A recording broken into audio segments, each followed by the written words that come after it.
से बोलो राधे राधे। তাই কি প্রসঙ্গ ছিল, মহারাজ পরীক্ষিত বসেছেন ভাগবতী ও কৃষ্ণ কথা শ্রবণের জন্য। আমরাও বসেছি। অভিশাপ শুধু মহারাজ পরীক্ষিত পাননি, তিনি পেয়েছেন আশীর্বাদ। আর আমরা জানি না এখানে যে এসেছি এখান থেকে ফিরে যেতে পারবো কিনা। এখানে যে গোবিন্দের কথা শ্রবণ করতে এসেছি এখান থেকে ফিরে যেতে পারবো কিনা সে কথাও আমরা কেউ জানি না। তাই আসুন দেবের দুর্লভ স্বাদের মানব জীবনকে ধন্য করি দুটো গোবিন্দের কথা শ্রবণ করে, হরি কথা শ্রবণ করে। মহাজন কি জানিয়ে দিলেন, 2-4 দিনের জন্য ভাবে কর্তা বলে সবাই মানে, সেই কর্তারে দেবে ফেলে কালাকালের কর্তা এলে। ভেবে দেখ মন কেউ কারো নয়, মিছে ভ্রম ভ্রমণ্ডলে। ভেবে দেখ মন কেউ কারো নয়, মিছে ভ্রম ভূমণ্ডলে। ভুলো না দক্ষিণা কালী মায়া মোহে বদ্ধ হয়ে। ভেবে দেখ মন কেউ কারো নয়, মিছে ভ্রম ভ্রমণ্ডলে। কি বললে, 2-4 দিনের জন্য ভবে কর্তা বলে সবাই মানে। মানে না, যার একটু টাকা পয়সা বেশি আছে এই জগতে তাকেই তো আমরা কর্তা বলে মানি নাকি। টাকা পয়সা ধন দৌলত যার একটু বেশি আছে, বিদ্যা বুদ্ধি জ্ঞান, তাকে আমরা কর্তা বলি না। মহাজন জানিয়ে দিলেন 2-4 দিনের জন্য ভাবে কর্তা বলে সবাই মানে। আর কি বললেন, সেই কর্তারে দেবে ফেলে ওই কালাকালের কর্তা এলে। যেদিন কালাকালের কর্তা চলে আসবে সেদিন ওই কর্তাকে কি করবে, ফেলে দিবে না।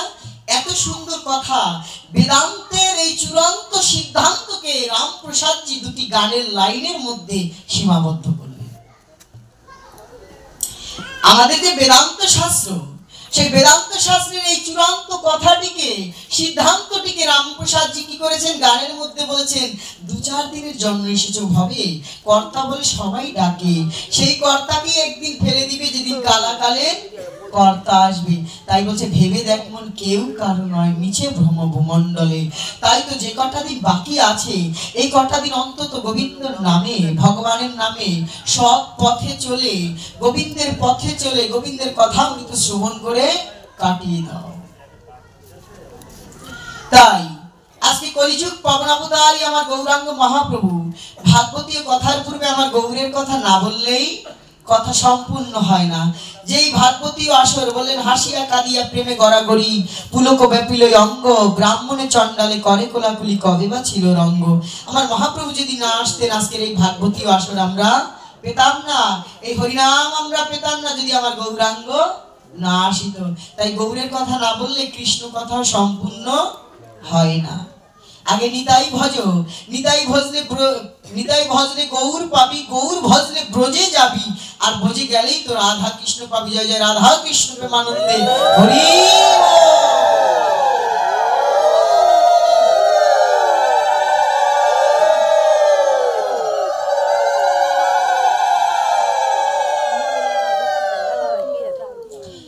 যোগীমণি ঋষি সাধক সাধিকা গন্ধর্ব কিন্নরগণ যুগ জনম ধরে যে চরণের কৃপা সান্নিধ্য লাভ করতে পারে না, এন বৃঞ্চি বাঞ্ছিত ধন ভবের আরাধ্য পতিত পাবন, ভুবন মঙ্গল সংকীর্তনের পিতা নদিয়া বিহারী, নদিয়া পুরন্দর গৌরাঙ্গ সুন্দর, ব্রজলীলা পরিহরি কংসের বংশ নিধনকারী, নাম ধরেছে গৌর হরি, পুতনা নিধনকারী রাধা ভাব কান্তি অঙ্গে ধরি, ধুলাই দিয়ে গড়াগড়ি সেই নদিয়ার গৌর হরি, যিনি গোরা, গোবিন্দের গো আর রাধারানী রা, এই দুয়ে মিলে হলেন গোরা। এসেছেন আমাদের কলিহত জীবকে উদ্ধার করার জন্য। কি নিয়ে? হরিনাম নিয়ে। একমাত্র হরিনাম দিয়ে তিনি জগতের মাঝে জগৎ জীবকে উদ্ধার করার জন্য সেই গোলক বিহারী হরি এসেছেন আজকে এই ধরাধামে।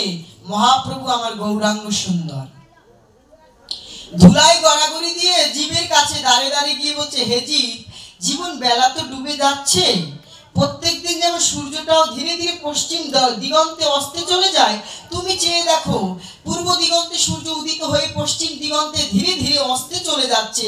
আর তুমিও একটিবার চেয়ে দেখো, তুমি তোমার মাতৃগর্ভ থেকে উদ্ভাসিত হয়েছিলে, ধীরে ধীরে যৌবন কাল গিয়ে ধীরে ধীরে তোমারও জীবন বেলা, আয়ু বেলা সেই পশ্চিম দিগন্তেই কিন্তু ধীরে ধীরে অস্তে চলে যাচ্ছে। তাই এখনো সময় আছে, সময় থাকতে যদি তুমি কৃষ্ণ নাম না করো, হরি নাম না করো, তাহলে তুমি যে দিন থাকিতে সেই ভব পার ঘাটাতে যেতে পারবে না। তো ভব পার ঘাটাতে যেতে হলে কি করতে হবে বললেন মহাজন, প্রেম ভক্তির মহাজন, কবিকুল মুকুটমণি কৃষ্ণ ভক্ত চিরমণি, সেই প্রেম ভক্তির মহাজন গৌরীজার প্রাণধন ঠাকুর নরোত্তম দাস মহাশয় জানিয়ে দিলেন যে মহাজনের যেই পথ তাতে হবে অনুরত, পূর্ব পর করিয়া বিচার, জীবের সাধন শরণ লীলা, ইহাতে না করো হেলা, কায় মনে করহ সুসার। কায় মানে দেহ, দেহ মন দিয়ে সুসার করার কথা তিনি বলেছেন। সুসার করো, কেননা সময় তো নেই। তাই বলছেন দেহ মন প্রাণ দিয়ে যদি গোবিন্দের কথা অমৃত শ্রবণ করতে পারো, তবেই কি হবে, ভবনদী পার হয়ে যেতে পারবে, নতুবা ভবনদী পার হয়ে আমরা যেতে পারবো না। তাই মহাজন জানিয়ে দিলেন আমাদের কি করতে হবে, কৃষ্ণ কথারূপী অমৃত শ্রবণ করে যেতে হবে। মহাপ্রভু জানিয়ে দিলেন হরিনাম করো, সাধু সঙ্গ করো। মহারাজ পরীক্ষিত আজকে সুখদেব গোস্বামীর কাছে জিজ্ঞেস করছেন, বলুন বলুন গুরুদেব, আসন্ন মৃত্যু কলিজীবের করণীয় কি, আমি কি করব, কি কর্ম করলে আমি উদ্ধার লাভ করব। জীবদ্দশায় তো এমন কোনো কর্ম করা হয়নি যে কর্ম দিয়ে ভগবত ধাম প্রাপ্ত হতে পারবো, কি এমন কর্ম করব। বিভিন্ন মণিগণ বসেছিলেন নৈমিষারণ্যে, কেউ বলেছেন যাগযজ্ঞ পূজা ব্রত উপাসনা করো, কোনটাতেই মহারাজ পরীক্ষিতের মনোপুত হচ্ছে না। তিনি ভাবলেন যে কর্ম শুরু করব, সে কর্ম যদি সম্পাদন না করা হয়, পরিপূর্ণ না করা হয়, সেই কর্ম করার জন্য পুনরায় আবার আমাদের ফিরে আসতে হবে এই জগতে। তাই তিনি সুখদেব গোস্বামীর কাছে বলেন, কি এমন কর্ম করলে আমি ভগবত ধাম প্রাপ্তি হতে পারবো, আপনি আমাকে কৃপা করে বলুন। তখন বলেছিল, সদ্গুরুর কৃপা, সদ্গুরুর চরণ আশ্রয় করে তুমি সাধু সঙ্গ করো, সদ্গুরুর চরণ আশ্রয় করে সাধু সঙ্গ করে তুমি কৃষ্ণ কথা শ্রবণ করো, কেননা সাধু সঙ্গে গেলেই কৃষ্ণ কথা তুমি শ্রবণ করতে পারবে। কথার মধ্যে কৃষ্ণ কথা, পাতার মধ্যে তুলসী পাতা, এই বিষয়টির কোনো বিকল্প জিনিস এ জগতে আর নেই। তাই বলেছেন কি তুমি কৃষ্ণ কথা শ্রবণ করো। এই যে আগামীকাল যে আপনারা লীলা রস সংকীর্তন শ্রবণ করবেন, বলে কীর্তন কীর্তন কীর্তন কি রতন, কীর্তন কি রতন, কীর্তনটা যে কি রতন। কীর্তন দুই প্রকার, একটা শুক কীর্তন, একটা নারদীয় কীর্তন। হ্যাঁ, কীর্তন কয় প্রকার, দু প্রকার, একটা শুক কীর্তন, একটা নারদীয় কীর্তন। শুক কীর্তন কোনটি, যেটি ব্যাসাসনে বসে, সুখদেবের আসনে বসে যেটি করা হয় সেটাকে বলা হয় শুক কীর্তন। আর নারদীয় কীর্তন কোনটি, যেটি সুর তাল লয়ের সমন্বয়ে যে কীর্তন করা হয় তাকে বলে নারদীয় কীর্তন। আবার নারদীয় কীর্তন আবার দুই প্রকার, একটা হচ্ছে অষ্টকালীন লীলা কীর্তন, আরেকটা হচ্ছে হরিনাম তারক ব্রহ্ম হরিনাম সংকীর্তন। তারক ব্রহ্ম, তারক শব্দের অর্থ হচ্ছে উদ্ধারকারী, ব্রহ্ম মানে ভগবান, উদ্ধারকারী ভগবানের নামই হচ্ছে এই হরে কৃষ্ণ মহামন্ত্র নাম, 16 নাম 32 অক্ষর। তাই বললেন, তাই কি জানিয়ে দিলেন, এই যে দুই প্রকার কীর্তন, কি রতন, শুক কীর্তন আর নারদীয় কীর্তন, মনে রাখতে হবে কথাগুলো। ব্যাসাসনে বসে যে কীর্তন করা হয় মুখে মুখে সেটাকে বলে শুক কীর্তন, আর যন্ত্রপাতি দিয়ে যেগুলো কীর্তন করা হয় সুরতাল লয়ের সমন্বয়ে সেটাকে বলা হয় নারদীয় কীর্তন। তো আগামীকালকে যে আপনারা নারদীয় কীর্তন শ্রবণ করবেন, সেই নারদীয় কীর্তনের লীলার সংকীর্তন, কীর্তন কি রতন, কীর্তন যে কি রতন, সেই বস্তুটিকে বুঝতে গেলে গুরুচরণ শ্রীপাদ পদ্মে আশ্রয় গ্রহণ করতে হবে। গুরুদেবের চরণে আশ্রয় গ্রহণ না করলে কীর্তন যে কি রতন কেউ আসে কীর্তন শ্রবণ করতে, কেউ আসে ওই বাজনা মিউজিক শোনার জন্য, কেউ আসে কীর্তনিয়ার সাজ দেখার জন্য, কেউ আসে কীর্তনিয়ার নাচ দেখার জন্য, আবার কেউ আসে কীর্তনিয়ার পোশাক দেখার জন্য। এক একজন এক একটা বিষয়ের জন্য এই আসরে এসে থাকেন। কিন্তু যারা গুরুর শ্রীপাদ পদ্ম গ্রহণ করেছেন, আশ্রয় গ্রহণ করেছেন, তারাই বুঝতে পারবেন কীর্তন কি রতন। কীর্তনের মধ্যে যে কি রতন লুকিয়ে আছে শুধু সেটা তারাই বুঝতে পারবেন। তাই প্রথমেই চাই কি সদ্গুরুদেবের চরণ আশ্রয়। বলে এই জগতে সদ্গুরু কে? যে সদ্গুরু ঊর্ধ্বে তার গুরু, যে আপনাকে শ্রীমদ্ ভগবদ গীতায় ভগবান বলেছেন, অর্জুন আত্মাই আত্মার শত্রু, আবার আত্মাই আত্মার বন্ধু। এই যে আত্মা কখন আমাদের শত্রু হয়ে যায়, কখন মিত্র হয়ে যায়, এই বিষয়বস্তু সম্পর্কে যে গুরুদেব জ্ঞান দান করেন তিনি হচ্ছেন সদ্গুরু। তথাকথিত আমাদের অঞ্চলে অনেক পাঠকগণ আসেন, তারা বিভিন্ন ভাবে বিভিন্ন রকম কথা বলে যান। সনাতন ধর্মটা কারো একার নয়, সনাতন ধর্মটা বৃহত্তর, পূর্বে ছিল, এখনো আছে, পরবর্তীতেও থাকবে। এই ধর্মের মধ্যে অনেক মত, অনেক পথের মানুষ থাকবে। এই নিয়েই তো সনাতন ধর্মের বৈচিত্র্যতা, এটাই তো সনাতন ধর্মের গর্ব। বেশাসনে বসে যদি আমি বলি আমার ধর্মই শ্রেষ্ঠ, আমার মত পথই শ্রেষ্ঠ, আরেকজনেরটা ভুল, তাহলে সেই কথাটা কি যথাযুক্ত হবে? অনেক পাঠকগণ আসেন যারা মন্দিরে পাঠ করে যান, অনেক অনেক জায়গায়, আমি নামগুলো বলছি না, তারা বেশাসনে বসে এমনও কিছু কথা বলেন, তিনি যেটা বলবেন ওটাই, তার মত পথটাই ঠিক আর সব ভুল। তার গুরুদেবই সদ্গুরু, গুরুময় ব্রহ্মাণ্ড। যেখানেই গুরুদেবদের দেখবে, সেখানে যদি সেই ভারতের বৃন্দাবনের প্রেমানন্দ দাস বাবাজি মহারাজ, তিনি হিন্দিতে প্রবচন করেন, আপনারা ইউটিউবে সার্চ করলে দেখতে পাবেন হিন্দিতে। তিনি বললেন, গুরুময় ব্রহ্মাণ্ড, তুমি যদি তোমার গুরুদেবকে যদি অন্য গুরুদেবের মধ্যে যদি দেখতে না পারো, তাহলে তোমার চোখের দর্শনই তো সার্থক করো না। যে গুরুদেবের মুখে কৃষ্ণ কথা শ্রবণ করা মাত্র তোমার গুরুদেবের কথা মনে পড়ে যাবে, বুঝতে হবে আমার গুরুদেবের মধ্যে এসে আমাকে জ্ঞান দান করছেন। এই বুঝটা যতদিন না তোমার মধ্যে আসবে, ততদিন তুমি যথার্থ শিষ্য হতে পারবে না। অনেকেই বেশাসনে বসে নিজের পথ মতকে বড় করেন আর অপরকে নিন্দা করেন। সনাতন ধর্ম কারো একার নয়, এটা বিস্তৃত শাখা। ডক্টর বিশ্ববরণ্য দার্শনিক ভাগবত কেশরী, বিশ্ববরণ্য দার্শনিক ভগবত গঙ্গোত্তরী ডক্টর মহানামব্রত ব্রহ্মচারী, তিনি জানিয়ে দিলেন আমাদের সনাতন ধর্মটা কেমন জানো? ধরো চন্দ্রনাথ পাহাড়ে গিয়েছে তোমরা ঘুরতে, কেউ ছবি তুলেছে বিরূপাক্ষ মন্দিরের সামনে বসে, কেউ জগন্নাথ মন্দিরের সামনে বসে, কেউ চন্দ্রনাথেও একেবারে মূল মন্দিরে গিয়ে ছবি তুলেছে, কেউ বা মাঝপথে ছবি তুলেছে, কেউ গাছের সাথে, কেউ পাহাড়ের সাথে, কেউ ঝর্ণার সাথে ছবি তুলেছে, কেউ গোপাল মন্দিরে, রাধা গোবিন্দের মন্দিরে, কালী মন্দিরে, শিব মন্দিরে, বিভিন্ন জন বিভিন্ন জায়গায় গিয়ে, আগে আমরা কি করি, বর্তমানে প্রযুক্তিগত যুগ তো, আমরা গিয়ে একটা ছবি তুলি। মহাজন আমাদের জানিয়ে দিলেন, কিন্তু ওই ছবিটা যখন আপনার কাছে দেখাতে আনবে, তখন আপনি কি বলবেন? উনি কোথায় গিয়ে ছবিটা তুলেছেন? চন্দ্রনাথ পাহাড়ে গিয়ে। একজন তুলেছে বিরূপাক্ষ মন্দিরে গিয়ে, একজন তুলেছে চন্দ্রনাথের মন্দিরে গিয়ে, একজন তুলেছে জগন্নাথের মন্দিরে গিয়ে। ছবির স্থানটা ভিন্ন হলেও পাহাড়টা কিন্তু একটাই। স্থান ভিন্ন হতে পারে, কেউ এই কর্নারে বসেছেন, কেউ এই কর্নারে বসেছেন, কেউ ওই কর্নারে বসেছেন, কিন্তু গৃহকর্তার প্রাঙ্গণ তো একটাই, নাকি না ভিন্ন? তদ্রূপ সনাতন ধর্ম আমরা একটাই, বিভিন্ন মত, বিভিন্ন পথের মানুষ থাকবেই। আপনার আমার গণ্ডিবদ্ধ এইটুকু চিন্তা দিয়ে সনাতন ধর্মকে পরিমাপ করা যাবে না। সনাতন ধর্মকে আপনার আমার এই গণ্ডিবদ্ধ মস্তিষ্ক দিয়ে চিন্তা ভাবনা আমরা করতে পারবো না। আমাদের ধর্মটা বিশাল বড়। এরপরে কি, আমাদের ধর্মটা বিশাল বড়। এবার আসি সদ্গুরুর কথায়।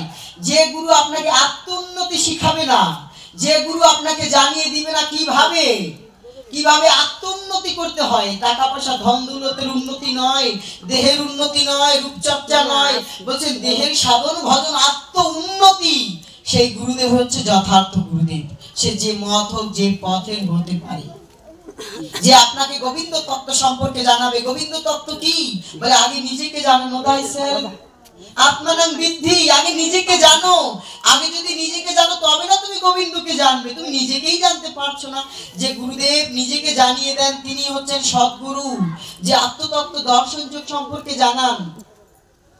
তথাকথিত শুধু নিরামিষ খেলে দ্বাদশ অঙ্গে তিলক দিলেই, মালা জপ করলে, মালা 3 প্যাচের মালা গলায় ধারণ করলেই বৈষ্ণব হওয়া যায় না। বৈষ্ণব হতে হলে কিছু গুণ চাই। আগে হতে হবে ভদ্র, তারপর হও ভক্ত। মহাজন জানিয়ে দিলেন আগে ভদ্র হও। অন্য পথের মানুষকে নিন্দা করে নয়, বেশাসনে বসে অন্য পথের মানুষকে নিন্দা করে নয়। ভাগবতী কৃষ্ণ কথা দিয়ে লাইনে আনো। নিন্দা কেন করছো? প্রত্যেকটা রামকৃষ্ণ পরমহংসদেব, স্বামী বিবেকানন্দ, তারপরে বিশ্ববর্ণ দার্শনিক ভাগবত গঙ্গোত্রী ডক্টর মহানামব্রত ব্রহ্মচারী, তারা বলে গিয়েছেন কি প্রত্যেকটা মত পথের মহাজনরা, মহারাজরা এক একটা মহৎ উদ্দেশ্য সাধন করতে চলেছে। আপনি আমি পারবো? এক একজন মহাজন এক একটা মহৎ উদ্দেশ্য সাধন করার জন্য গিয়েছে, আর আমি বেশাসনে এসে কি সাধন করতে এসেছি? অপরের মত পথকে নিন্দা করার জন্য। এরকম অনেক পাঠক আছে দেখবেন, মূল কথা রেখে অপরকে নিন্দা করার জন্য বসে থাকে। সনাতন ধর্মটা নিন্দার বিষয় না। এই যে শ্রীমদ্ ভগবত গীতা, এই যে দার্শনিক কথা, এই দার্শনিক তত্ত্ব এখন আর আলোচনা হয় না। পাঠে বসলে আমি গদিতে বসেছি তো আমার মত পথ নিয়ে আলোচনা হবে, আমারটাই শ্রেষ্ঠ আর সব মিথ্যা, এরকম আলোচনা হয় এখন বর্তমানে অনেক পাঠকগণ আমরা দেখি। কিন্তু আদৌ কি আমারটাই সত্য, সবারটা মিথ্যা? আদৌ কি মিথ্যা? আপনি রামকৃষ্ণ কথামৃত পড়ে দেখুন, সেখানে কি বলা আছে। শ্রীমদ্ ভগবত গীতার প্রথমেই কি বলেছে ভগবান? আপনারা তো শ্রীমদ্ ভগবত গীতা পাঠ করেন, তাই তো? প্রথমে ভগবান কি বলেছে? হে অর্জুন, দুটি পক্ষের মাঝখানে নিয়ে আমার রথটিকে প্রতিস্থাপন করো। আমি দেখতে চাই আমার বিরুদ্ধে কারা যুদ্ধ করার জন্য এসেছে। এই কথা বলেছেন না, নাকি ভিন্ন কথা? আচ্ছা বাবা, যদি প্রশ্ন হয় অর্জুন কি জানতেন না কারা তার বিপক্ষে যুদ্ধ করার জন্য এসেছে? অর্জুন জানতেন না? জানতেন কি না? জানতেন। যেখানে দুর্যোধন কি বলেছিল, বিনা যুদ্ধে নাহি দিব সূচাগ্র মেদিনী। একটি সূচের অগ্রের উপরে যে একটা বালুকণা পাওয়া যায়, সেই বালুকণাটুকু আমি বিনা যুদ্ধে দিব না, যুদ্ধ ছাড়া। তাহলে অর্জুন কি জানতেন না যে এখানে কারা তার পক্ষে যুদ্ধ করার জন্য এসেছে? তবুও কেন ভগবানকে বললেন, ভগবান শ্রীকৃষ্ণকে বললেন, দুটি পক্ষের মাঝখানে গিয়ে আমার রথখানা প্রতিস্থাপন করো, আমি দেখব কারা আমাদের পক্ষ বিপক্ষ হয়ে যুদ্ধ করার জন্য এসেছে। এখানেই তো দার্শনিক তত্ত্ব প্রথমেই বুঝতে হবে। ভগবান কি বলেছে? মাঝখানে যাও। আর তুমি তোমার গদিতে বসে থাকলে আরেকজনের মত পথ তো ভালো লাগবে না, আরেকজনকে তো তুমি নিন্দা করবেই, আরেকজনকে তো তুমি নিন্দা করবেই। তুমি মাঝ পয়েন্টে আসো, তোমার স্থানটা ছেড়ে যখন মাঝ পয়েন্টে আসবে তখনই তুমি বুঝতে পারবে কে তোমার পক্ষে কে তোমার বিপক্ষে আছে। অর্জুন এটাই আমাদের জানিয়ে দিয়েছে সর্বপ্রথমেই। তাই এই যে দার্শনিক তত্ত্ব, আধ্যাত্মিকতা, সদ্গুরুর কৃপা, যে গুরুদেব জানাবেন আত্মোন্নতি কি। শ্রী শ্রী ঠাকুর হরিচাঁদ কি বলেছেন? পরপতি পরশতি কবু না স্পর্শিবে, হাতে কাম মুখে নাম সদাই জপিবে, লয় নিজ নারী ব্রহ্মচারী সৎভাবে থাকিবে, সদা সত্য কথা কবে, তুমি না ডাকিলে হরি তোমারে ডাকিবে। লয়ে নিজ নারী ব্রহ্মচারী, ঘরে স্ত্রী থাকবে আবার আপনি ব্রহ্মচারীও হবেন, সদা সত্য কথা কইতেই হবে। ভাগবতের 18,000 শ্লোকের মধ্যে প্রথম শ্লোকটাই কি আছে জানেন? আপনারা অবশ্যই দেখেছেন, সেখানে লেখা কি? সত্যম পরম ধীমহি। আবার 18,000 শ্লোকের শেষের শ্লোকেও লেখা কি? সত্যম পরম ধীমহি। আমি পরম সত্যকে ধ্যান করি, শেষ যেই হোক না কেন পরম সত্যকে ধ্যান করো। বেশাসনে এসে এই পথকে নিন্দা করছো কেন? তুমি পরম সত্যকে ধ্যান করো। লয়ে নিজ নারী ব্রহ্মচারী, ঘরে স্ত্রী থাকা সত্ত্বেও সে ব্রহ্মচারী হয় কিভাবে? সেই তত্ত্ব যে গুরুদেব জানাতে পারে না, সেই গুরুদেব শিষ্যকে উদ্ধার করতে পারে না। এটাই বাস্তবিক কথা। আমরা হরিচাঁদের মতে নয়, তবুও মহাজনের কথা অ্যাটম বোম। এই তত্ত্ব জানাতে, এই তত্ত্ব জানতে হবে, বুঝতে হবে সেই সদ্গুরুর কৃপা। বলে ভাগবত, ভক্তি তত্ত্ব, প্রেম তত্ত্ব, রাধা কৃষ্ণের তত্ত্ব। মহারাজ পরীক্ষিতকে সুখদেব গোস্বামী বলছেন, গুরুদেবের কৃপা লাভ করে কৃষ্ণ কথা শ্রবণ করো, সদ্গুরুর কৃপা লাভ করে। সদ্গুরুকে তথাকথিত সমাজে পাঠকগণ যা বলে যান, সেই ডেফিনেশনই শুধু সদ্গুরুর ডেফিনেশন নয়। আত্মোন্নতির ডেফিনেশনটা আগে দেখাও, আগে আত্মোন্নতির ডেফিনেশন দেখাতে হবে। আত্মাকে যদি উদ্ধার করাই না যায়, আত্মতত্ত্ব যদি জানা না যায়, আমি বা কে, আমি বা কে, আমার মনটা বা কে, আজও পারলাম না আমার মনে রে চিনিতে। পাগল মন রে, মন কেন এত কথা বলে। আমি কে, সত্যি কি আমি ভেবে দেখেছি একবার? আমি কে, কোথা থেকে আসলাম? সনাতন গোস্বামী মহাপ্রভুর কাছে জিজ্ঞেস করেছিল, হে প্রভু, কে আমি? আমি কে, কোথা থেকে আসলাম, কোথায় বা যাব? কে আমি, কেন মরে যারে তাপত্রয়, আমি কেন তাপ ভোগ করছি, এই তিতাব দগ্ধ ক্লিষ্ট, আমি কেন তাপ ভোগ করছি, সংসারের দুঃখ আমি কেন ভোগ করছি? কে আমি, কেন মরে যারে তাপত্রয়, ইহা না জানিলে জীবের কই সহিত হয়। জীবের মঙ্গল হবে কি সে যদি জীব নাই জানতে পারে আমি কে, সদ্গুরুকে। তাই বলে যে আবার বললাম দ্বাদশ সঙ্গে তিলক মালা না পড়লেই যে বৈষ্ণব হবে তাই নয়। এই ভেবে আবার মালা তিলক করা বাদ দিয়ে দিব তাও কিন্তু নয়, সবই চাই। বলে খেয়েছো? খেয়েছি। কি দিয়ে খেয়েছো? কত আইটেমের প্রয়োজন হয়েছে না রান্না করতে গিয়ে। ভজনটাও তদ্রূপ, অনেক কিছু প্রয়োজন আছে ভজন জগতে গেলে। ভালো আছে, বসো। তাই আমাদের কি করতে হবে? সঠিক ভজন প্রণালী যে গুরুদেব জানিয়ে দিবে। স্বামী স্বরূপানন্দ পরমহংসদেব, রামকৃষ্ণ পরমহংসদেব, স্বামী বিবেকানন্দ, যারা আমাদের সনাতন ধর্মের কাণ্ডারি হয়ে জানিয়ে দিয়েছেন যে আত্মতত্ত্ব দর্শন যোগ সম্পর্কে জানো, পরম সত্যের ধ্যান করো। ভাগবতে বলেছে পরম সত্যের ধ্যান করার কথা। সেই পরম সত্যের ধ্যান সম্পর্কে যে গুরুদেব জানিয়ে দিবেন তিনি হচ্ছেন সদ্গুরু। তথাকথিত নিয়ম কানুনের মধ্যে সীমাবদ্ধতা রেখেই সদ্গুরু হওয়া যাবে না। আর সেটাই যে জগতের মধ্যে শ্রেষ্ঠ মত পথ হবে সেটাও কিন্তু বিষয়বস্তু নয়। অনেক নিন্দা করা হয়, আমি শুনেছি পাঠের মধ্যে। কেন নিন্দা করবেন? রামকৃষ্ণ পরমহংসদেব বলেছেন একটি মায়ের 5টি সন্তান থাকে না, কেউ অম্বল খায়, কেউ ঝোল খায়, কেউ শুক্তা খায়, কেউ ভর্তা খায়, কেউ ভুনা খায়। মা কি করেন? মা ওই 5 সন্তানের জন্য 5 রকমই রান্না করে দেন, মায়ের দিতেই হবে। তদ্রূপ বলছে এই সনাতন ধর্মে 5টি মত এবং পথ আছে। এই কথাগুলো কেন বলছি আমি লাস্টে বলবো। কৃষ্ণ কথা রেখে কথাগুলো কেন বলছি? শাক্ত শৈর গানভট্ট, শাক্ত শৈর শৈব, গানভট্ট বৈষ্ণব কয়টি? হ্যাঁ, একটু উচ্চ স্বরে বলতে হবে। রাধে বৃন্দাবন বিহারী লাল কি, রাধা রানী কি, ভক্তবৃন্দ কি। কেউ ঘুমাচ্ছে না তো? হরি বল। যারা ঘুমায় তারা কি? না, তাদেরও জয় দিতে হয়। কৃষ্ণ কথা এমনই মধুর কথা, যে কথা শুনলে জুড়ায় হৃদয়ের ব্যথা।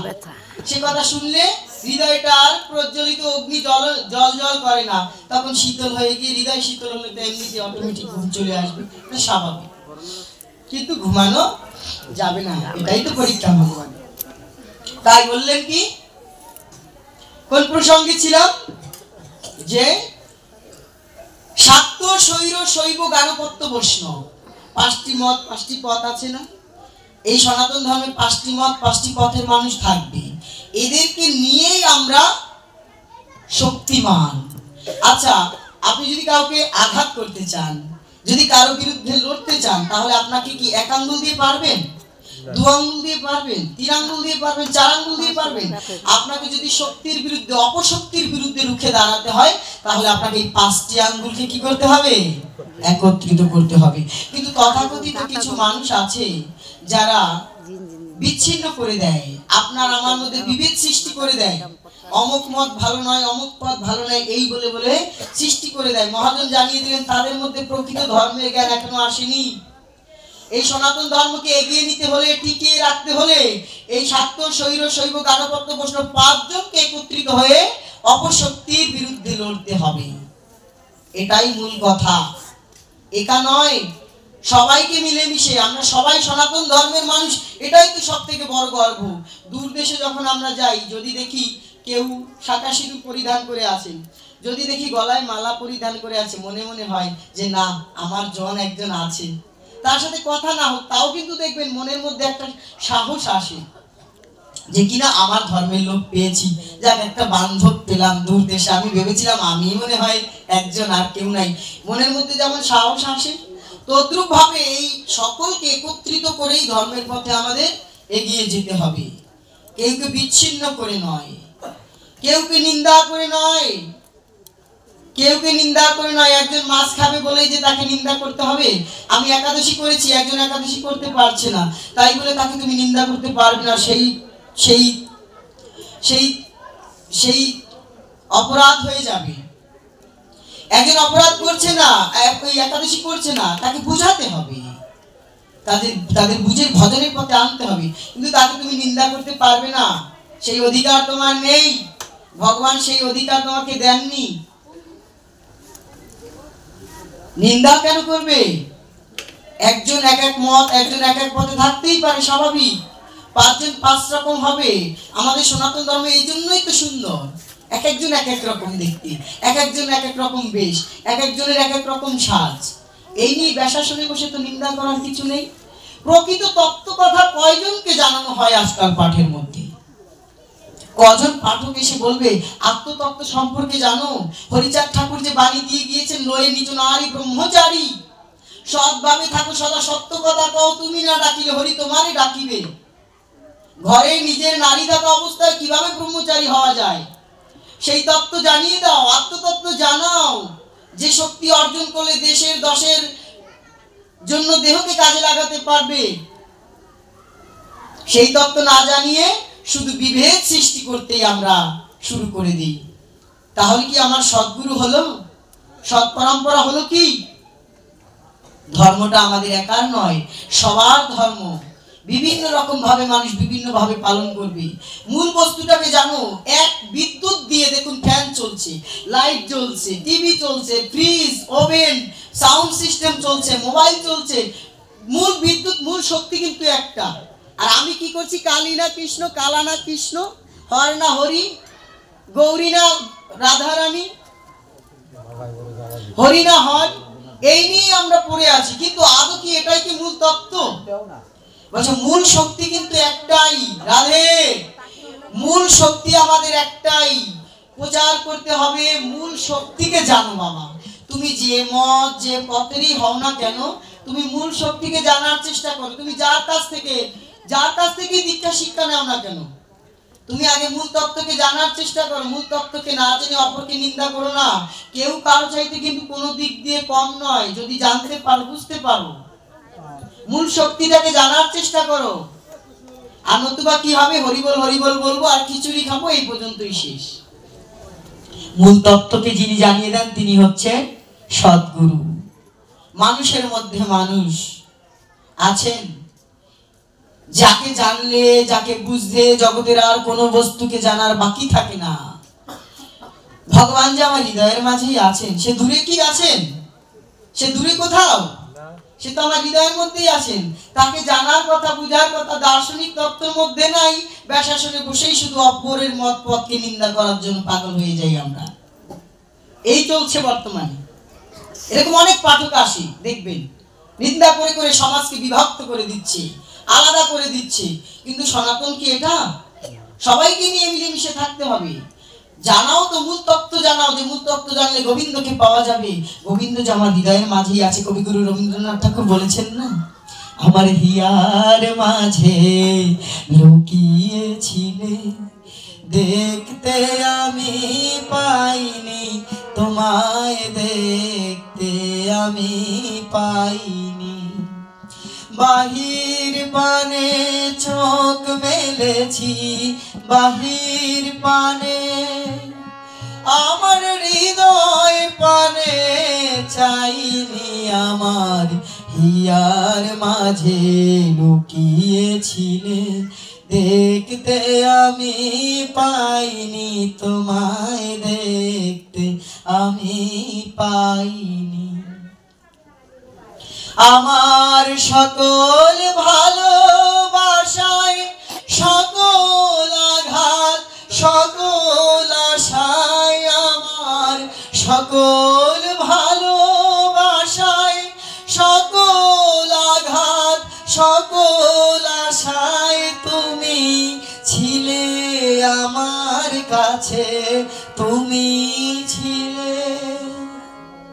আমি তোমার কাছে যাইনি, আমার হিয়ার মাঝে লুকিয়েছিলে, দেখতে আমি পাইনি তোমায়, দেখতে আমি পাইনি। কি বললেন? বাহির পানে চোখ মেলেছি, আমার হৃদয় পানে কোনোদিন চাইনি। তুমি যে আমার হিয়ার মাঝে লুকিয়েছিলে, গোবিন্দ যে হৃদয়ের মাঝে আছে। মহাজন কি বলেছেন? যদি ভোগ দিলে ভগবান মেলে, খোদা মেলে সিন্নিতে, তবে বড় করে ভোগ সাজায় রাজায় পার্থক্য নিতে। ও সে কোন মোকামে থাকে বদ্ধ, কি ধন দিলে হয় সে বাধ্য, কোন বস্তু তার প্রিয় খাদ্য করছনি তার আয়োজন, কোন সাধনে মিলবে সেই পরম ধন। ধান্দাবাজির ধোকায় পড়ে আন্তাজে করলে সাধন, কোন সাধনে মিলবে সেই পরম ধন। কে হৃদয়ের মাঝে আছে, কোন ভোগ নিবেদন করলে তিনি গ্রহণ করেন সেই প্রেম ভক্তির ভোগ। প্রেম নৈবেদ্য সেই তত্ত্বই তো জানা হলো না, শুধু তর্ক বিতর্ক, কালা না কালী, হর না হরি, হর না গৌরী, এই নিয়ে মেতে আছি। মূল তত্ত্ব জানার জন্য কেউ নাই। তাই মহাজন কি বলে গিয়েছেন? সত্য কাজে কেউ নাই রাজি, সবই দেখি তা না না না। সত্য কথা কেউ বলবে না, তাহলে তো হয় না। ভজনের পথ সম্পর্কে কথা বলবে না, বলবে আপনার আমার মধ্যে কিভাবে বিভেদ তৈরি করা যায় মত পথের কথা দিয়ে। অমুকে মাছ খাইলো কেন, এই করলো কেন, সেই করলো কেন, এই তত্ত্ব নিয়ে আলোচনা হবে। মাছ খেয়েছে তাতে কি হয়েছে, সেই ভগবানকে পাবে না? আপনি নিরামিষ খেয়ে ভগবানকে পাবেন? সন্ত তুলসী দাস मीराबाई की बोलेছেন? साधन करना चाहिए मनुआ, भजन करना चाहिए, बजाओ। साधन करना चाहिए मनुआ, भजन करना चाहिए, अरे प्रेम करना चाहिए मनुआ, प्रीत करना चाहिए, अरे प्रेम करना चाहिए मनुआ, प्रीत करना चाहिए। साधन करना चाहिए मनुआ, भजन करना चाहिए, अरे साधन करना चाहिए मनवा, भजन करना चाहिए। नींद नहान से हरि मिले तो जल जंतु है, नींद नहान से हरि मिले तो जल जंतु है, अरे फल मूल खान से हरि मिले तो बहादुर बनराई, अरे फल मूल खान से हरि मिले तो बहादुर बनराई। साधन करना चाहिए मनवा, भजन करना चाहिए। की बोलें? अरे तुलसी पिंड न सहरी मिले तो मैं पूजी तू अरे झर, तुलसी पिंड न सहरी मिले तो मैं पूजी तू अरे झर, अरे पत्थर पूजन सहरी मिले तो मैं पूजू पहाड़, अरे पत्थर पूजन सहरी मिले तो मैं पूजू पहाड़।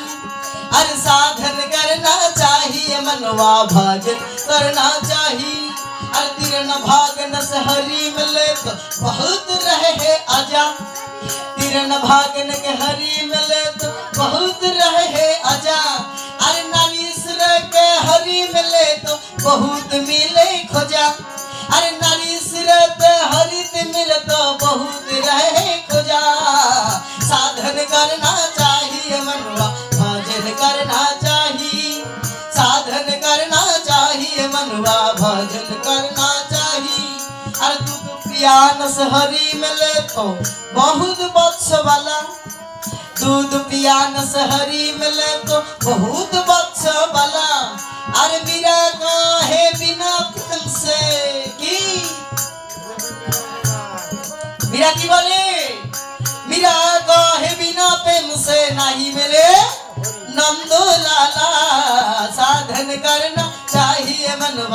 भजन करना चाहिए, साधन करना चाहिए मनवा, भजन करना चाहिए।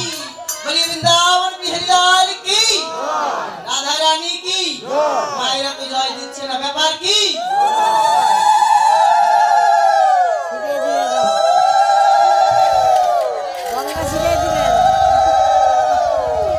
আচ্ছা ভালো লাগছে না? ভালো লাগছে। ঘুম পাচ্ছে? তাহলে কেন জয় ধ্বনি কোথায়? আরে বাবা জয় দিলে জয় হবে, জয় দিলে ক্ষয় হবে না কোনোদিন, জয় দিলে জয় হবে। তা কি বললেন? সাধন করনা চাহি মনুয়া, ভজন করনা চাহি। দেখো চেয়ে দেখো ভজনটা কি। নিত্য নামে যদি হরিকে পাওয়া যায় তাহলে তো জলের মধ্যে যে জন্তুরা থাকে তারাই তো হরিকে পাবে। নিত নাহান সে হরি মেলে তো জল জন্তু হরি। প্রতিদিন স্নান করে, প্রতিদিন না 5 বেলা গঙ্গা স্নান করে যদি ভগবানকে পাওয়া যায় তবে তো জল জন্তুরাই পাবে। আর ফলমূল খান সে হরি মেলে তো বাদুর বনে রাই। যদি নিরামিষ ফল খেয়ে ভগবানকে পাওয়া যেত তাহলে কি বাদুরেরা কি অন্য কিছু খায়? শুধু ফল খায় না? তাহলে তারাই তো ভগবানকে পেত নাকি না অন্য কথা? তাহলে ফল খেলে শুধু বাদুর বানেরাই পেত। আর বললেন তুলসী পিন্দন আছে, তুলসীর মালা পরিধান করে যদি ভগবানকে পাওয়া যায় বলছে मैं तुझे तू আর ঝাড়। এইবার সুবিধা হচ্ছে। অনেকে বলবে যাক ভালো হইছে আমরা তো তুলসী মালা দেই না, দিমো না। ভালো কথাই কইছে, তুলসী মালা বলে তো ভগবানকে পাওয়া যায় না। তার মানে তুলসীর মালা দিলাম না, যারা দেয় তাদের একটু খোসা মেরে কয়ে দিলাম। কিন্তু না, তুলসীর মালা দিতে হবে। বলছি আগে কি বিষয়টা শুনুন। तुलसी पिंदने से हरि मिले तो मैं पूजी तू আর ঝাড়, আর পাথর পূজনে से हरि मिले तो मैं पूजी পাহাড়। পাথর পূজা করে যদি ভগবানকে পাওয়া যায় আমি পাহাড় পূজা করব। আর কি বলছেন? তিরেন ভাগনে से हरि मिले तो তৃণ। এই যে কথা বলে কে বাইরে? রাধে। কথা বলা যাবে না, কথা বলতে হয় বাইরে গিয়ে বলুন। তিরেন ভাগনে से हरि मिले तो बहुत रह गया जा। তৃণ ঘাস ভক্ষণ করে যদি ভগবানকে পাওয়া যেত তাহলে তো গরু ছাগল সব সময় ঘাস খায়, তারাই তো ভগবানকে পেত। আর নারী শ্রেষ্ঠ স্ত্রী সঙ্গ না করে যদি বিবাহ শাদী না করেই যদি ভগবানকে পাওয়া যেত, নারী সঙ্গ না করে যদি ভগবানকে পাওয়া যেত তাহলে যারা খোঁজা তারা তো কোনোদিন বিবাহ করতে পারে না, তারাই পেত। হিজড়ারাও পেত, পেত না? তারাই তো ভগবানকে পেত। আর বলছেন কি দুধ পিয়ানে সে দুধ সাত্বিক বস্তু, দুধ পান করলে যদি ভগবানকে পাওয়া যেত তাহলে তো বহুত বৎস। বাসুর সবসময় দুধ পান করে না বাবা, বাসুরেরাই পেত। তাই বলছেন মীরা কহে বিনা প্রেম সে নাহি মিলে নন্দলালা। প্রেম ধন সঞ্চয়ন করো। এই জন্যই তো বললেন সে কোন মোকামে 18টি মোকাম। এই কোন মোকাম 18 মোকামের মধ্যে কোন মোকামে আছে বদ্ধ কি ধন দিলে হয় সে বাধ্য। কোন বস্তু তার প্রিয় খাদ্য, করছনি তার একদিন আয়োজন। কোন সাধনে মিলবে সেই পরম ধন। গীতার আধ্যাত্মিক তত্ত্ব দর্শন 2য় অধ্যায়ে সাংখ্যযোগে জানিয়ে দিলেন অর্জুন আত্মতত্ত্ব জানো, নিজেকে জানো। আত্মানং বিদ্ধি তদ্বিদ্ধি পরিপাতেন পরিপ্রশ্নেন সেবায়া। বলছে তত্ত্ব সম্পর্কে জানো, তত্ত্ব বস্তু কৃষ্ণ, সে বাইরে নয় ভিতরেই আছে, তাকে জানার চেষ্টা করো। কার কাছে? পরিপাতেন, গুরুজনের কাছে গিয়ে, গুরুদেবের কাছে গিয়ে প্রণাম করে তার কাছে তত্ত্ব সম্পর্কে জিজ্ঞেস করো। যেই গুরুদেব তোমাকে আত্মতত্ত্ব জানাতে পারবেন তিনি হচ্ছেন সৎ গুরুদেব। তাই কি বলেছেন? বিনা প্রেম সে নাই মিলে নন্দলালা। এখন আপনারা প্রশ্ন করেন এই কথা তো সব ছোটবেলা থেকেই শুনি, তো সারা জীবনই শুনে এলাম, যারা আসে তারাই কয় বিনা প্রেম সে নাহি মিলে নন্দলালা। কিন্তু প্রেমটা আসবে কোথা থেকে? এখানেও তো প্রশ্ন হতে পারে। প্রশ্ন হয় না? সবাই বলে একই জ্ঞান কর্মযোগ্য ধর্মে না হয় কৃষ্ণ বশ, কৃষ্ণ বশ হেতু এক প্রেম ভক্তি রস। জ্ঞানেও পাবো না, কর্মেও পাবো না, ভক্তিতেও পাবো না, যোগ ধর্মেও পাবো না। তাহলে কৃষ্ণকে পেতে হলে কি চাই? একমাত্র প্রেম ভক্তি রস। তাহলে প্রশ্ন হয় না প্রেমটা কোথায় পাবো? বলে রতিগার হলে তাতে প্রেমই উপজয়, আর প্রেমই উপজিলে চিত্ত সুনির্মল হয়।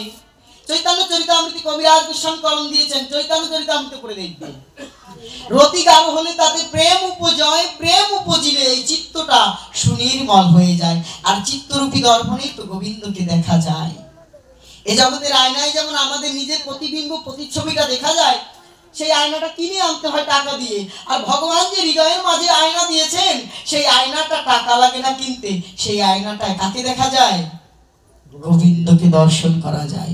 এজন্যই চাই সদ্গুরুর কৃপা, উদ্ধরেতা গুরুর কৃপা। যে গুরুদেব উদ্ধরেতা ঊর্ধ্ব দিকে আপনাকে নিয়ে না যাবে, সে গুরুদেব সদ্গুরু হতে পারে না। আর বর্তমান তথাকথিত সদ্গুরু বলতে যা ডেফিনেশন আমরা শুনি, পাঠকগণ এসে দিয়ে যান অপর মতপথকে নিন্দা করে, এটা আসল কথা কিন্তু নয়। এটাতে শুধু মানুষের মধ্যে বিবাদ সৃষ্টি করার জন্য তারা এগুলো বলে যান। আগে ভজন তত্ত্ব জানো, প্রেম কোথায়, প্রেম বস্তু সাধন তত্ত্ব জানো। এই যে 146 বছর পরে প্রয়াগ রাজ্যে গঙ্গা যমুনা সরস্বতী ত্রিবেণীর তীরে, ত্রিবেণীর তটে যে মহাকুম্ভের আয়োজন হয়েছে, লক্ষ লক্ষ সাধু হয়েছেন না? কত কোটি সাধু হয়েছেন? 40 কোটি সাধু হয়েছেন। তারা কি সাধনা করেন? তাদের কাছে জিজ্ঞেস করলে তারা কি বলবেন?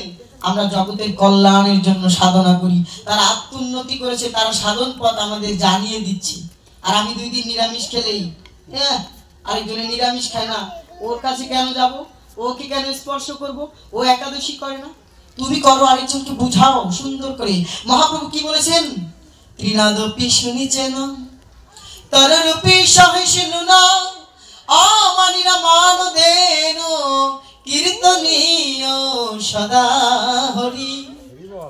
ত্রিনাদপি, তৃণের মতো নিচু হও, বৃক্ষের মতো সহিষ্ণু হও, অমানিকে মান দাও, তবে তুমি হরিনাম করার অধিকারী, নতুবা নয়।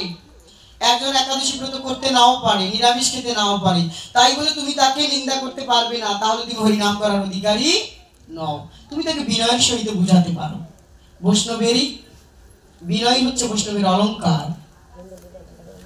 বিনয় নর্মতা হচ্ছে, দন্যতা হচ্ছে বৈষ্ণবের অলংকার। রাধে বলি বৃন্দাবন বিহারী লাল কি, রাধা রানী কি, কেউ না ঘুমায় কি।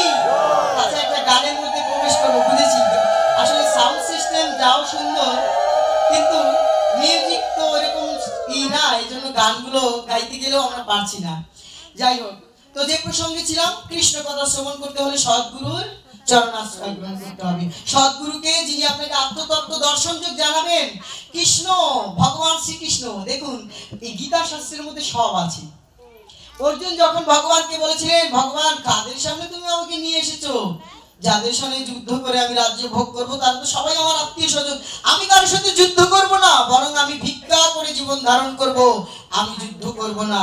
তখন অর্জুন কি বলেছিল? যাদের জন্য শোক করা উচিত নয়, তুমি তাদের জন্য শোক করিতেছো। অর্জুন জ্ঞানবান পণ্ডিতের মতো কথা বলেন, প্রথম অধ্যায় পর্যন্ত বলে গেলেন, কিন্তু ভগবান কিন্তু কোনো কথা বলেন নাই। প্রথম অর্জুন কি ভগবান শ্রীকৃষ্ণ প্রথম অধ্যায়ে কোনো কথা বলেছেন? বলেছেন কি? বলে নাই। কেন? বলছে দেখি অর্জুন তুমি কত বলতে পারো, বলে যাও। বলতে বলতে যখন তুমি থামবে, তখন আমি বলা শুরু করবো। তদ্রূপ এই জগতে আমার বলা যখন শেষ হয়ে যায়, তখন গোবিন্দ বলা শুরু করেন। আমার শেষ তো গোবিন্দের শুরু। তাই বলেছেন অর্জুন দ্বিতীয় অধ্যায় গিয়ে যখন গোবিন্দ চরণে আত্মসমর্পণ করলেন, করেছেন না, যে আমি তোমার শিষ্য এবং শরণাগত হয়েছি, এবার তুমি কৃপা করে আমাকে সঠিক পথটি দর্শন করো, বলেছেন না? এই কথা যখনই বললেন, তখন ভগবান শ্রীকৃষ্ণ কি করেছেন?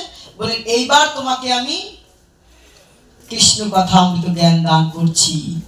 আত্মতত্ত্ব, সাংখ্যযোগ, আত্মতত্ত্ব দর্শন যোগ সম্পর্কে জানালেন। আত্মতত্ত্ব যখন গুরুরূপে বরণ করে নিলেন, তদ্রূপ এ জগতেও যতদিন না পর্যন্ত তত্ত্বদ্রষ্টা গুরুদেবের কাছে আমরা গিয়ে শরণাপন্ন হব, ততদিন পর্যন্ত তত্ত্ব সম্পর্কে আমরা জানতে পারবো না। কে আমি, কে আমার দেহের মধ্যে আছেন, সে কোথায় আছেন, তাকে কিভাবে সন্তুষ্ট করতে হয়, তাকে কিভাবে পাবো, কত ডাকি, কত গাই, কত দিকে ছুটে বেড়াচ্ছি, বহুদূর ঘুরে, বহু ক্রোশ দূরে, বহু অর্থ ব্যয় করে দেখিতে গিয়েছি পর্বতমালা, দেখিতে গিয়েছি সিন্ধু, দেখা হয় নাই ঘর হতে শুধু দুপা ফেলিয়া, চক্ষু মেলিয়া ঘর হতে শুধু দুপা ফেলিয়া, একটি ধানের শীষের উপরে একটি শিশির বিন্দু। এই যে আত্মতত্ত্ব দর্শন যোগ গুরুদেব জানিয়ে দিবেন, তিনি হচ্ছেন সদ্গুরুদেব। ঊর্ধ্বে তার সাধন পথে যিনি নিয়ে দিবেন, যিনি জানিয়ে দিবেন, মহাজনদের বাণী আপনাকে বুঝিয়ে দিবেন কি করে ওই ঘরে স্ত্রী থাকলেও তিনি ব্রহ্মচারী হতে পারেন। হরিচাঁদ ঠাকুর জানিয়ে দিয়েছেন না? নাকি আমার মন গড়া কথা? বলেন যে আপনি মন গড়া কথা বলছেন। মন গড়া কথা ব্যাসাসনে বসে বলছি না বাবা, শাস্ত্রের কথা, প্রত্যেকটা কথা, গীতা, ভাগবত, চৈতন্য চরিতামৃতের মহাজনদের কথা। আপনার ডায়াবেটিস, আপনি মিষ্টি খাবেন না, তাতে মিষ্টির দোকান কিন্তু বন্ধ হয়ে যাবে না, মিষ্টির দোকান চলবেই। তাই সদ্গুরুর আদেশ নিয়ে আমাদের কৃষ্ণ কথা শ্রবণ করতে হবে।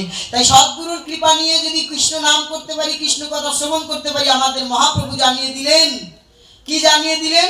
কৃষ্ণ নাম করো। কৃষ্ণ যেই নাম সেই কৃষ্ণ, ভজনিষ্ঠা করি, নামের সহিত আছেন আপন শ্রীহরি, নামেতে মজিলে হরি দেয় দর্শন, কৃপা করে দেয় তারে যুগল চরণ। সদ্গুরুদেবের চরণ আশ্রয় করে তুমি কি করো? কৃষ্ণ নাম করো, সাধু সঙ্গ করো, গোবিন্দের কথা শ্রবণ করো, তাহলেই নামের মধ্যে নামীকে তুমি পাবে। হরি নামে হরি নামে হরি নামে হরি নেমে আসে। কৃষ্ণ কথার মধ্যেই কৃষ্ণ, তার লীলা কথা শ্রবণ করা মাত্র যখন আমরা সেই লীলা স্থানে মানুষে চলে যেতে পারবো।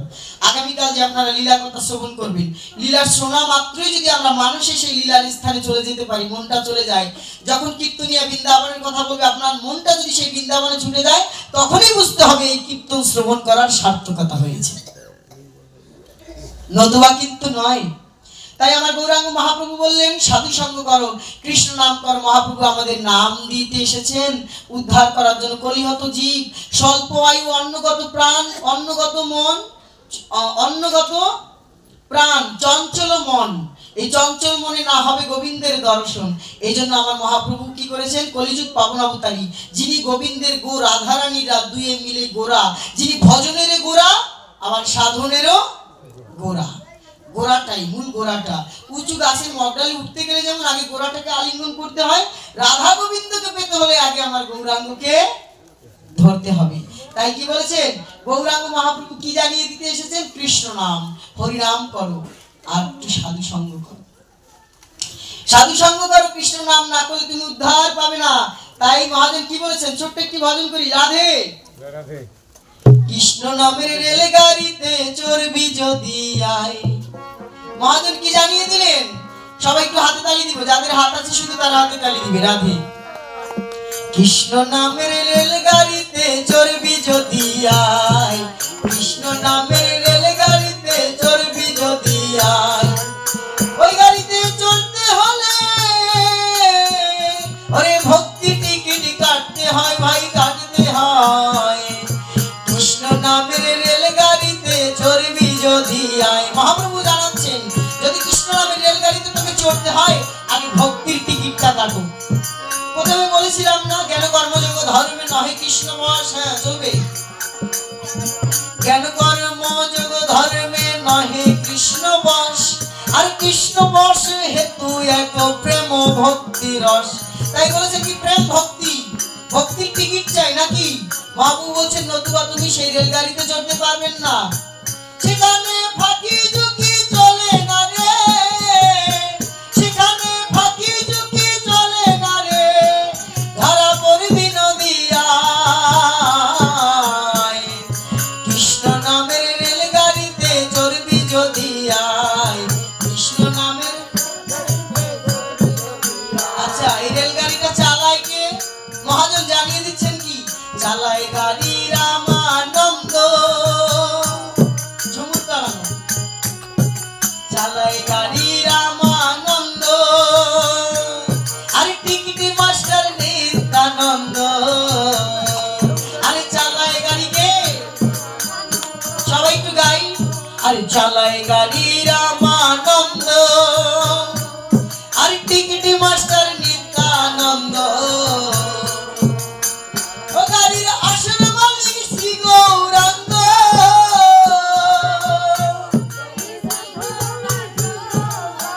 ও গাড়ির আসল মালিক শ্রী গৌরাঙ্গ, গাড়ির আসল মালিক শ্রী গৌরাঙ্গ।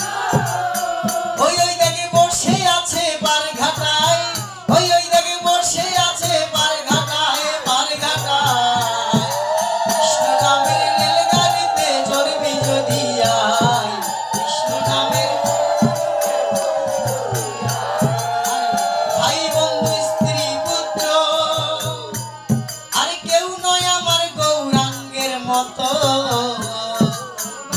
বন্ধু স্ত্রী পুত্র কেউ নাই আমার গৌরাঙ্গের মতো ভবে গৌর ছাড়া পারে করা ভবে গৌর ছাড়া পারে করা ওই দেখে ভবে বন্ধু কেহ নাই কৃষ্ণ নামের রেলগাড়িতে চড়বি যদি আয় কৃষ্ণ নামের রেলগাড়িতে চড়বি যদি আয় আরে ভেবে নিত্যানন্দ বলে থাকো না মন গৌর চরণে ভেবে নিত্যানন্দ বলে থাকো না মন গৌর চরণ ধরে ওই যে গৌর ছাড়া ভব পারে ওই যে গৌর ছাড়া ভব পারে ওই তোর বন্ধু কেহ নাই কৃষ্ণ নামের রেলগাড়িতে চড়বি যদি আয় কৃষ্ণ নামের রেলগাড়িতে চড়বি যদি আয় কৃষ্ণ নামের রেলগাড়িতে চড়বি যদি আয় কৃষ্ণ নামের রেলগাড়িতে চড়বি যদি আয় ওই গাড়িতে চড়তে হলে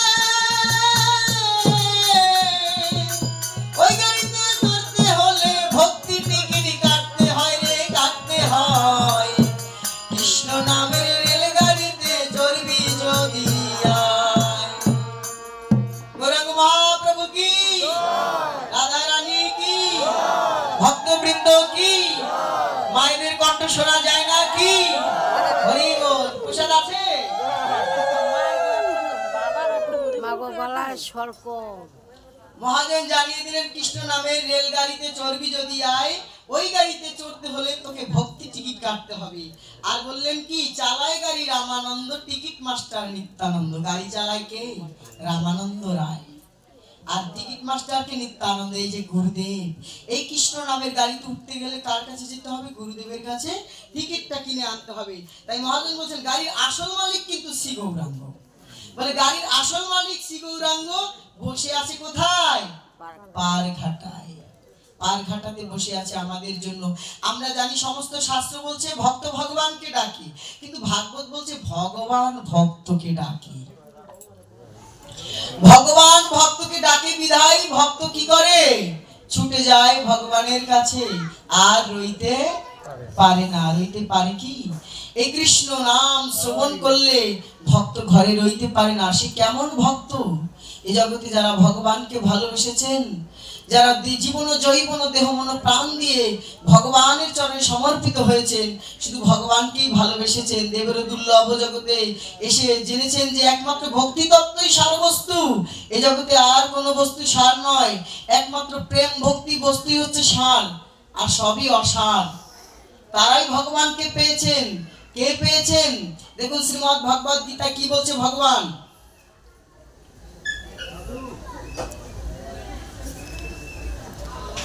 শ্রীমদ্ ভগবত গীতায় ভগবান বলছেন তেষাং সতত যুক্তানাম ভজতাম প্রীতিপূর্বকম দদামি বুদ্ধিযোগম তম যেন মামুপর্যান্তিতে কি বললেন ভগবান বললেন দেখুন ভগবান বলছেন শ্রীমদ্ ভগবত গীতায় হে অর্জুন আমি সেই সকল ভক্তকে আমার মন মতো ভক্তি দিয়া থাকি সেই জ্ঞানের সাহায্যে তারা আমাকে লাভ করেন কাদেরকে বলেন যে ভক্ত আমাকে দেহ মন প্রাণ সমর্পণ করেছে যে ভক্ত আমাকে মন প্রাণ সমর্পণ করেছে শুধু আমাকেই চিনেছে আর কেউ নয় যে একবার গৌরাঙ্গের রূপ নয়ন ভরে দর্শন করেছে সে গৌর ছাড়া আর কিছু জানে না গৌর ছাড়া আর কিছু বোঝে না যে গৌরাঙ্গ মহাপ্রভুকে একটিবার দর্শন করেছে দর্শন করেছিলেন কে রূপ সনাতন কৃষ্ণ প্রেমের সাগরে ডুবে গিয়েছিলেন হোসেন শাহের আমলে হোসেন শাহের রাজত্বে প্রধানমন্ত্রী এবং অর্থমন্ত্রীর দায়িত্বে ছিলেন রূপ আর সনাতন সুরধ্বনি গঙ্গা আরতির আলো করে গৌরাঙ্গ মহাপ্রভু যাচ্ছে কৃষ্ণ নাম করতে করতে কেন না হোসেন শাহকে উদ্ধার করবেন আর রূপ সনাতনকে সেখান থেকে উদ্ধার করে নিয়ে এসে বৃন্দাবনে প্রেরণ করবেন যখনই মহাপ্রভু যাচ্ছেন দেখুন বাবা সপার্শ্বদে মহাপ্রভুর দুই প্রকারের লীলা বহিরঙ্গ ভক্ত নিয়ে প্রভু করে নাম সংকীর্তন আর অন্তরঙ্গ ভক্ত নিয়ে প্রভু করে